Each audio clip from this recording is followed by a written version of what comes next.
Emma, do you like Daddy's new Mini 3 Pro drone? No, Daddy, that's not a drone. That's a drone. Wow, that one's huge. Are you going to fly that now? Yeah. So I hope everybody is well. I'm currently located in Switzerland after a busy few weeks, flying initially from Sydney up to Montreal in Canada for a week of training in the simulators. After that, I went down to Tucson, Arizona to pick up the aircraft and bring it across to Europe. I'll show you some of the footage driving around the Alps later in this video.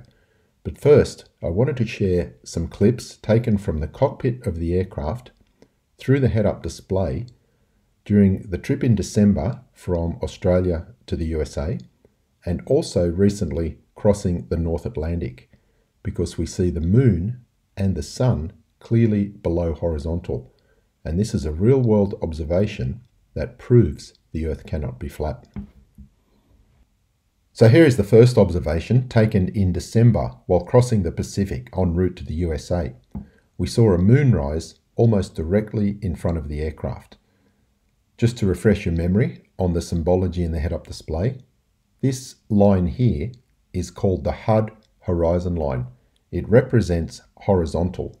It is the zero pitch reference, horizontal from the pilot's eyes.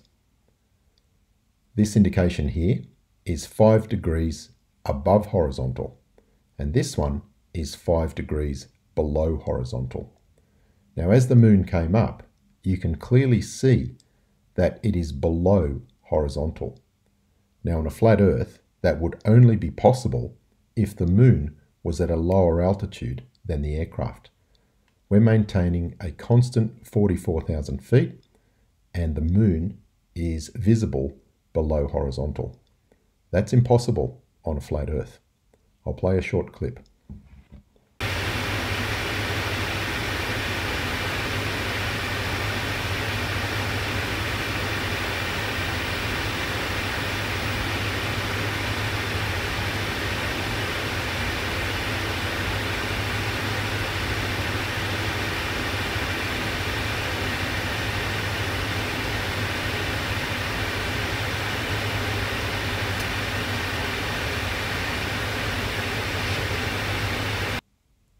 Now, when flat earthers go into damage control over these head-up display videos, they try to convince their followers that the moon is below the HUD horizon line due to the nose-up pitch attitude of the aircraft.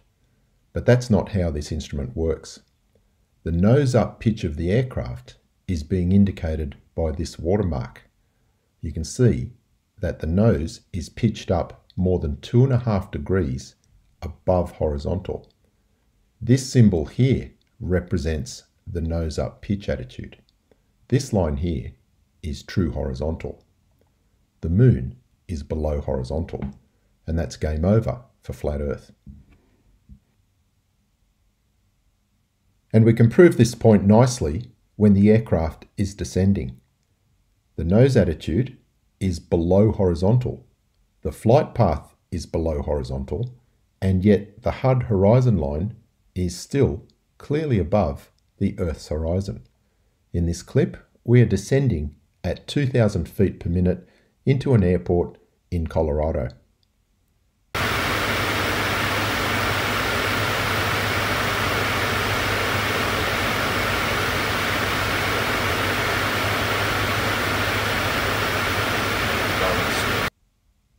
Now, this clip was taken last week while crossing the North Atlantic on the way to Switzerland. Again, we can see the HUD horizon line, which is horizontal from the pilot's eyes. We can see the nose-up pitch attitude of the aircraft by this indication, and we can also see the angle of attack indicator, indicating 2.6 degrees, and that matches the nose-up pitch attitude from horizontal. The sun and the Earth's horizon are clearly below horizontal, and again, this is impossible on a flat Earth.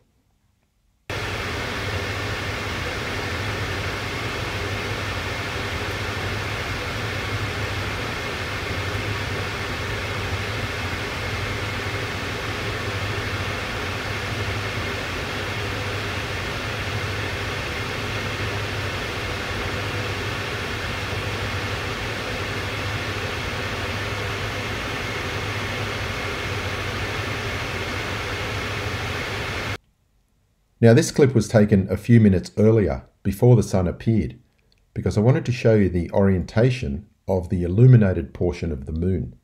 The moon was out the right hand side of the cockpit, and you can see that the illuminated side is facing the direction of the sunrise.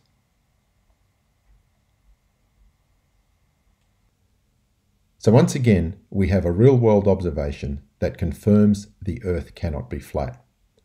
And as I mentioned earlier, flat earthers will go into damage control and try to convince people that this is due to the nose-up pitch attitude of the aircraft.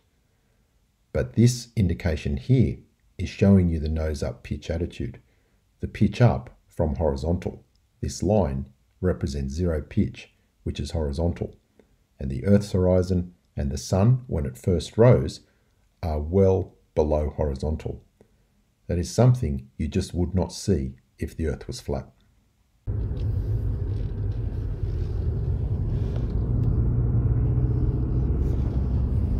cool place. Oh, nice.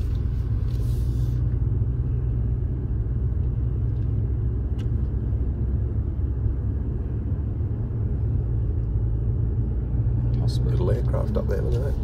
Yeah. Oh yeah. She's going on the same route. I'd say so. Yeah. Jeez, going quick. Altitude. I'll be flying slower than that.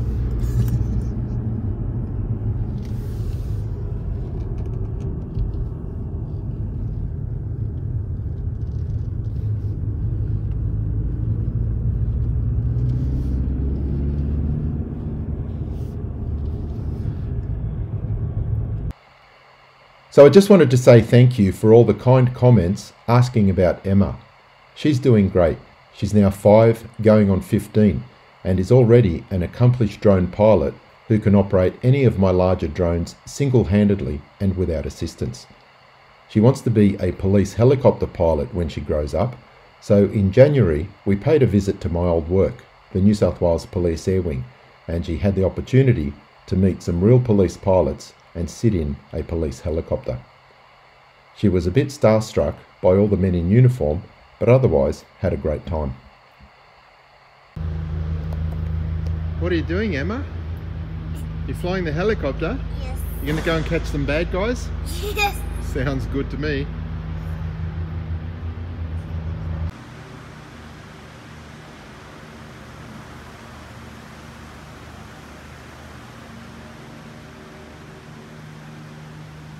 Show me how you fly the aeroplane. That's okay. So in the Wolfie household, bedtime stories are a little different. We don't waste time with Cinderella, Sleeping Beauty, or Snow White. We talk about police practice and procedures. Okay, Emma, can you tell me what the weapons are that police use?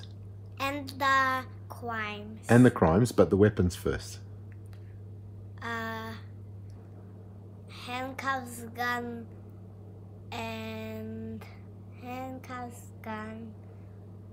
taser, baton, pepper spray. Handcuffs, gun, taser, baton, and pepper spray. Correct.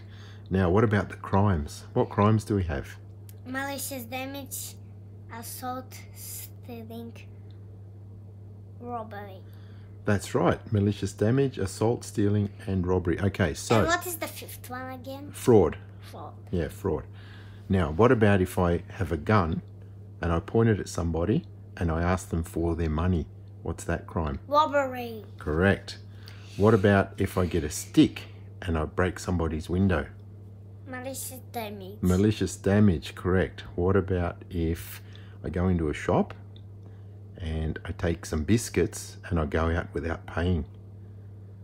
Stealing. Stealing, that's right. The stealing is the easiest. Stealing's the easiest one, isn't it? What about if I just punch somebody and hurt them? Assault. Assault. Very Did good. I do all of them? You got them all right. Perfect.